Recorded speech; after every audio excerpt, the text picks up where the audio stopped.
make it fun. In this video, we'll break down proven tricks to help you save more without even thinking about it.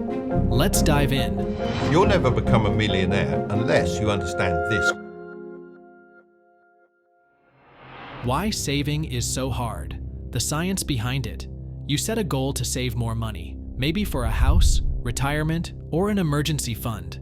But somehow, every month, something gets in the way. Bills pile up, temptations strike, and by the time your paycheck arrives, your bank balance is suspiciously close to zero. Where did it all go? And that's the experience for many, many people. So you're not alone in this cycle. Most people struggle to save, even when they know it's important. In fact, studies show that nearly 60% of adults have less than $1,000 in savings. And it's not because we're irresponsible or bad at managing money. It's because our brains are wired to sabotage us. Blame your caveman's brain. The human brain wasn't designed for modern financial planning. Thousands of years ago, our ancestors weren't worried about 401ks or emergency funds. Their priority was survival, finding food, shelter, and safety. They lived in the moment because tomorrow wasn't guaranteed.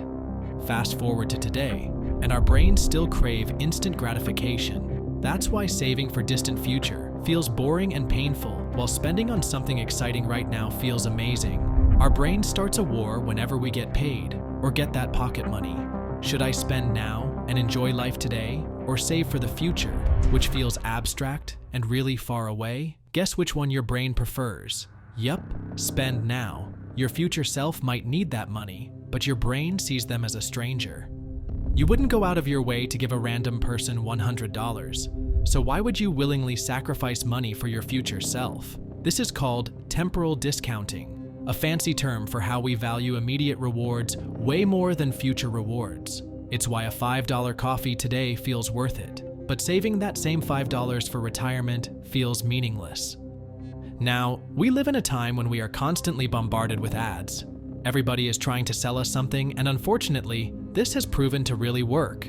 Companies love the fact that our brains are wired for impulsive spending. They use clever tricks like one-click purchases prompt us to get it in the cart and out of their warehouse for delivery earlier than you can think for a second. Limited time offers make us feel the FOMO if we don't buy the thing. Buy now, pay later schemes trick the brain that you are eating the fruit without paying for it and give you that illusion of free satisfaction. That's dangerous now, isn't it? Ever wondered why it's easier to spend $50 on a night out than to transfer $50 into savings? It's because spending comes with instant pleasure while saving feels like a sacrifice. But you know what? There is good news. You can outsmart your brain. The key to saving more isn't forcing yourself to have more willpower. It's learning how to trick your brain into making saving effortless. By using insights from neuroscience and behavioral psychology, you can rewire your habits, automate your savings, and even turn saving into a game. And the best part is that once your brain adapts, saving stops feeling like a chore and starts feeling rewarding. In the next sections, we'll break down scientifically proven ways to make saving easier, so you can start building wealth without even thinking about it. The psychology of saving, how your brain works against you. You know what? Our brain works in funny ways to make our daily decisions, and that goes for making decisions about spending the money we have too. The instant gratification trap. Your brain is obsessed with instant gratification. It wants rewards, and it wants them now. This is why scrolling through social media, binge-watching shows, and impulse shopping feels so satisfying. It's all about immediate pleasure. Now, when it comes to money, this creates a huge problem. Saving is the opposite of instant gratification. You're putting money away today with the promise that future you will benefit someday. But to your brain, that future reward is vague and unexciting. Meanwhile, spending that same money right now, that feels amazing. You can blame dopamine for it, the feel-good chemical in your brain. Every time you buy something you enjoy, like a new set of clothes, a fancy meal, the latest gadget, the brain dances a little. And that dance is dopamine, which rewards you for spending, making you want to do it again. On the flip side, when you put money into savings, there's no instant dopamine hit. Your brain doesn't see it as a reward, it sees it as a loss. Which brings us to loss aversion. Why saving feels like a sacrifice. Imagine this. You find $20 on the ground, it feels good, right? But now imagine losing $20 from your wallet. That hurts. This is all science, you know. Psychologists have found that people hate losing money twice as much as they enjoy gaining it. This is called loss aversion. When you save, your brain focuses on what you're losing, the money you could have spent on fun things. Every time you put money into savings, your brain doesn't think, "Great, future me is getting richer." Instead, it thinks, "Wait, that's money I could have spent on something fun." To your brain, saving feels like losing. When the brain resists saving, the losses feel immediate, but the gains feel distant. When you spend, you get something tangible right now. When you save, the reward is far in the future, so your brain doesn't get excited about it. Your brain is wired to avoid pain. Since saving feels like losing money, your brain resists it, just like it avoids other unpleasant experiences. Spending is emotionally satisfying. That's why people say retail therapy works. Buying something gives you a dopamine hit, while saving feels like a chore. To beat loss aversion, you need to trick your brain into seeing saving as a win, not a sacrifice. One way is to make saving automatic and attach it to a reward system, which we'll dive into soon. Mental accounting. Why some money feels different. Ever notice how you treat different types of money differently? You might be super careful with your salary, making sure every dollar goes to bills and savings. But when you get bonus money, like a tax refund, a work bonus, or even birthday cash, it suddenly feels like free money that you can splurge on something fun. That's mental accounting in action. Your brain categorizes money based on its source and purpose, rather than treating all money the same. This is why people are more likely to spend a $100 gift card on something fun, but hesitate to use $100 from their bank account. Someone who wouldn't normally gamble might feel okay betting with winnings from a casino. A person might refuse to touch their savings, but feel fine maxing out a credit card. Your brain tricks you into thinking some money is meant to be spent, while other money is meant to be saved. This can lead to bad habits, like blowing tax refunds instead of investing them or using extra income as an excuse for unnecessary purchases. The trick is to rewrite your mental categories. Treat all money as hard-earned income, no matter where it comes from. For example, automatically transfer part of unexpected money like bonuses straight to savings before you can think about spending it. Rename your savings accounts, like Freedom Fund, instead of just savings, so your brain sees saving as a goal, not a loss. By managing money more logically, you can trick your brain into saving without even noticing. Automation, the key to effortless saving. One of the biggest reasons people struggle to save is simple. They rely on willpower. But here's the thing.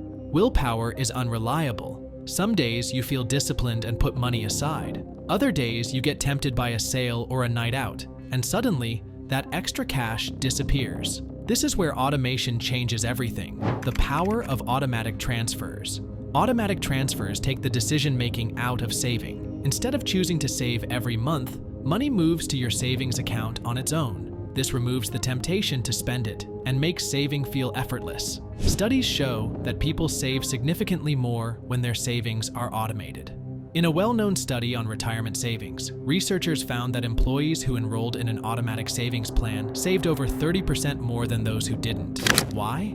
Because when saving happens without thinking, people don't miss the money as much. Another psychological reason automation works is habit formation. When something happens on a schedule, like your paycheck automatically splitting into different accounts, it becomes part of your financial routine. Over time, your brain adjusts to living on what's left, and saving no longer feels like a sacrifice. The best part is, you can automate saving for different goals. Want an emergency fund? Set up an automatic transfer every payday. Saving for a vacation? Create a separate savings account and have a small amount transferred regularly. With automation, saving becomes a habit that runs in the background, without requiring any extra effort from you. How to set up an automated saving system. Setting up an automated saving system is easier than you think, and it doesn't require any fancy tech skills. First, you need to decide on your savings goals. Are you saving for an emergency fund, a vacation, or something long-term like retirement? Once you've identified your goals, setting up automation will help keep you on track. Start by creating separate accounts for each goal if possible. For example, if you're saving for an emergency fund, open a separate account labeled Emergency Fund, rather than just using your main checking account. This way, your brain can categorize the money as off-limits, reducing the temptation to spend it. Next, set up an automatic transfer from your checking account to your savings account. Most banks allow you to schedule automatic transfers, which can be set up based on your payday. Decide how much you want to save each time, whether it's a fixed percentage of your paycheck or a set dollar amount, and make sure to start small. You don't want to set the bar too high and end up feeling frustrated. For example, if you get paid bi-weekly, schedule an automatic transfer for the day after payday so the money is moved to your savings before you have the chance to spend it. This transfer should happen consistently and automatically, whether you're busy or distracted. Over time, these transfers will feel normal and won't require any thought, making saving almost effortless. And you know what? If you're really serious about saving, you can take it a step further by asking someone you trust, like your parents, to hold on to your money. This makes it even less accessible to you, adding an extra layer of separation between you and the temptation to dip into your savings. Ask them to transfer the funds into their own account, ensuring that you have to actively request the money if you really need it. This trick can help you stay disciplined and avoid impulse spending, making it even harder to access your savings for non-essential purchases. Why it works. Neuroscience behind it. The reason automation works so well for saving is rooted in neuroscience. Our brains are constantly seeking ways to conserve energy and reduce decision fatigue. Every decision we make, whether it's choosing what to eat for lunch or deciding if we should save money, requires mental effort. The more decisions we face, the more willpower we burn out, which is why making saving automatic can lead to better results. Here's where it gets interesting. Saving manually requires effort and self-control, which activates the prefrontal cortex, the area of the brain responsible for decision-making. However, this part of the brain isn't always reliable. It gets tired after a few decisions. That's why we tend to make worse choices later in the day, like spending on impulse or skipping our savings goals. When you automate your savings, you're essentially bypassing this decision-making process. The automatic transfer happens without needing any effort from your prefrontal cortex, making the process feel effortless. Your brain gets a break from using willpower, and you avoid the fatigue that often leads to poor financial choices. Moreover, our brains tend to fall into routines. Once saving becomes automatic, your brain doesn't see it as a challenge, it's just part of the day. Over time, it even starts to rewire how you think about money. You're no longer resisting the temptation to spend because saving becomes a habitual process that runs in the background of your daily life. This makes it easier to save without feeling deprived or restricted. Gamification, turning saving into a fun challenge. We all love a good game, right? Whether it's a video game, a board game, or a simple challenge between friends, games bring out our competitive side and make everything feel more exciting. But did you know that your brain is hardwired to thrive on games? That's right. It's not just the thrill of the challenge. There's a deeper reason why our brains are so drawn to them. Why your brain loves games. Games trigger a powerful psychological response, activating systems in your brain that love rewards and progress. And when you make saving money into a game, you can use the same mental triggers to turn a boring task into something you actually want to do. Your brain craves progress, and games give it that. They provide a constant sense of forward motion, leveling up, collecting points, and hitting milestones. That feeling of progress is what keeps you coming back for more. When you save money using gamification, you're essentially creating those same markers for your financial journey. Instead of just putting money aside and hoping for the best, you can set up small, clear goals like saving $50 a week or reaching a certain amount in your emergency fund.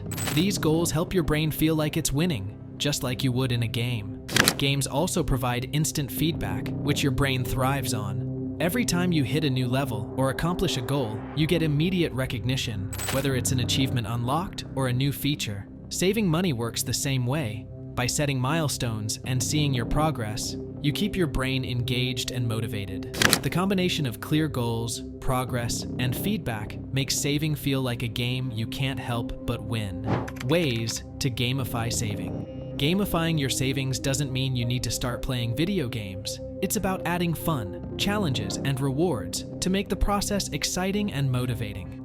Here are a few simple ways you can turn saving into a game. First up, create a savings challenge. Set a target amount to save by the end of the month or year, but break it down into smaller chunks.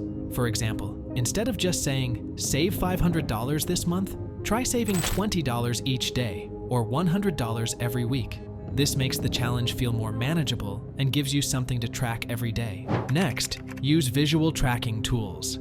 You could use a savings app that shows your progress, or simply draw a progress bar on a piece of paper or a wall calendar. Watching that bar fill up over time gives you a sense of accomplishment and a visual reminder of how close you are to reaching your goal. Another idea is to add rewards for hitting milestones. Maybe every time you hit a specific savings goal, you treat yourself to something small, like a coffee or a new book. This makes the process feel less like a sacrifice and more like a series of wins. Just make sure the reward doesn't set you back financially. Keep it small and simple. Lastly, if you involve others to do the same, it will become a group effort. Create a savings competition with friends or family, where everyone has to reach a certain goal within a specific time frame. You can check in with each other to see who's ahead, or create a prize for the winner, which adds some friendly pressure to keep you on track. How gamification works in the brain. Gamification works so well because it taps into your brain's natural desire for stimulation and reward. When you turn saving into a game, you're essentially tricking your brain into thinking that saving money is just as exciting as playing a video game or winning a prize. But how does it work on a deeper level? First, your brain loves to see progress. When you're playing a game, you constantly see small steps forward, like collecting points or reaching a new level. This gives your brain a sense of achievement. By breaking your savings goals into bite-sized milestones, you provide your brain with the same rewarding experience. Every time you hit a savings target, your brain releases a burst of dopamine, the feel-good chemical that makes you want to keep going. It's the same reward system activated when you win a game or achieve something big. Next, feedback plays a crucial role. In a game, you get immediate feedback on your progress, whether it's a sound effect or a new level. Your brain craves this instant validation, and when you track your savings progress, you're feeding this craving. The more immediate the feedback, the more your brain wants to continue, so it will associate saving with positive feelings. Finally, competition can come into play. Whether you're competing against yourself to beat your previous savings record, or with others in a savings challenge, your brain's competitive nature kicks in, pushing you to save more. This taps into your desire for mastery and success, making saving feel like a challenge to conquer. The pain of paying, making spending less tempting.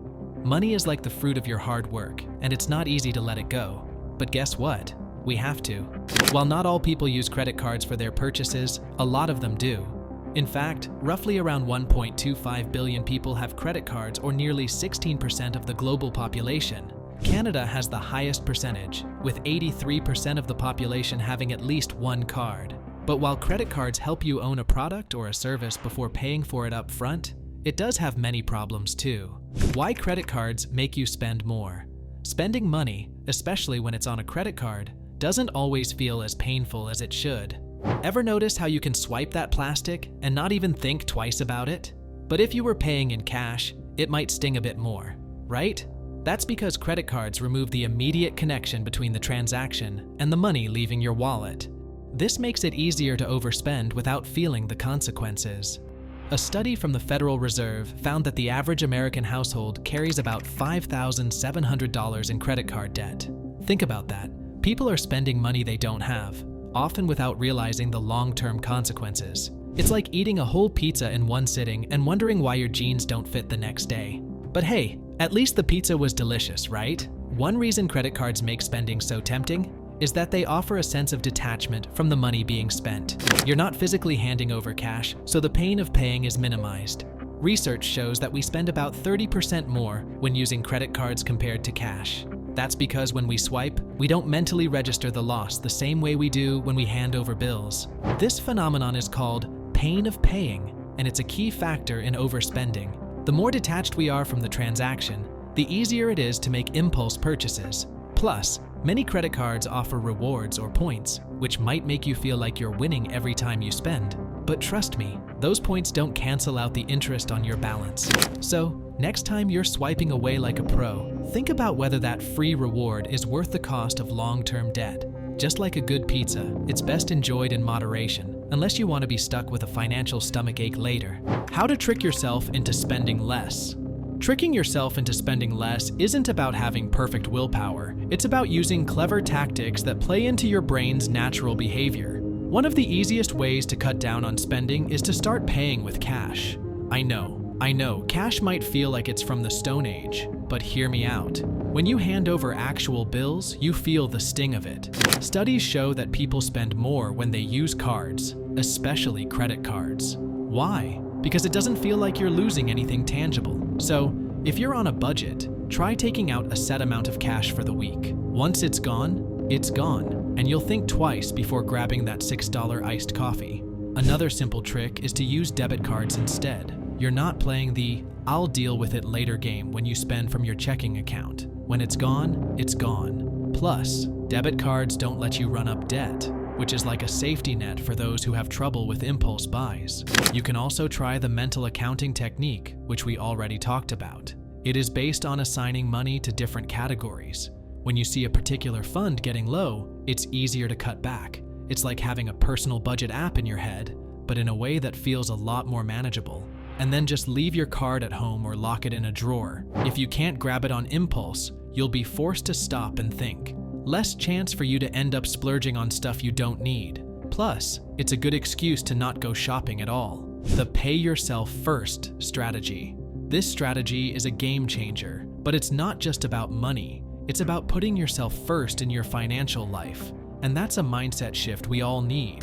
Imagine this. Every time you get paid, before you pay anyone else or spend a dime on anything, you automatically set aside a portion of that money for your future. It's like giving yourself a gift, one that will grow over time without having to think about it. For a lot of people, saving feels like a last priority. Bills, rent, and other expenses come first. But when you put yourself at the top of the list, you're making your future a priority. And it doesn't have to be a huge amount, whether it's $50, $100, or more. Just start. Set it aside first, and then figure out how to manage the rest. By paying yourself first, you're building a habit of putting your financial health above immediate gratification. It's like planting a seed that grows into something bigger, whether that's an emergency fund, retirement savings, or just a cushion for peace of mind. You deserve to have that peace, and by taking this small step today, you're making sure your future self will thank you. The power of small wins. How to make saving a habit. Saving money isn't about making one giant leap. It's about building tiny habits that add up over time. The reason so many people struggle with saving is that they think it has to be big and painful. But what if it wasn't? What if saving felt as easy as grabbing your daily coffee? That's where the power of small wins comes in. Start small and build momentum. Most people fail at saving because they try to go from zero to hero overnight. They set an ambitious goal, like saving half their paycheck, and then give up when it feels impossible. But here's the trick. Start small, ridiculously small. Even just saving $5 a week gets the habit going. The magic is in the momentum. Psychologists call this the progress principle. Our brains love seeing progress, no matter how tiny. When you see that first $20 in your savings account, it feels good, and that feeling keeps you going. Over time, you can increase the amount without feeling the pinch. Small wins create confidence, and confidence turns into long-term success. Before you know it, saving money becomes second nature, and your future self will thank you. The results. How brain-based saving changes your life. When you successfully trick your brain into saving, the results go far beyond just having more money. You gain control, confidence, and freedom. That emergency fund means no more sleepless nights over unexpected expenses.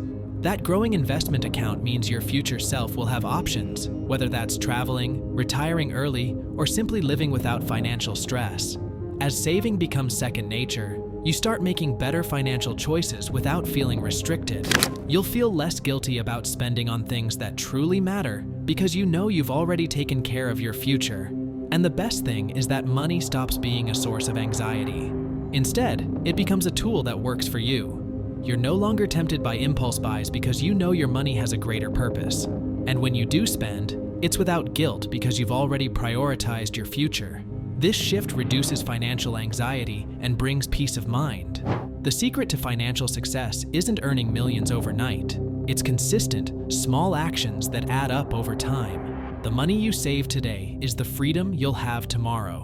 As Warren Buffett said, "Do not save what is left after spending, but spend what is left after saving." This isn't just about saving money, it's about changing your relationship with money. You're no longer controlled by spending urges. Instead, you're the one in charge.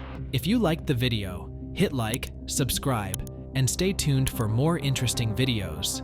Thanks for watching, everybody. I'll see you soon in another one.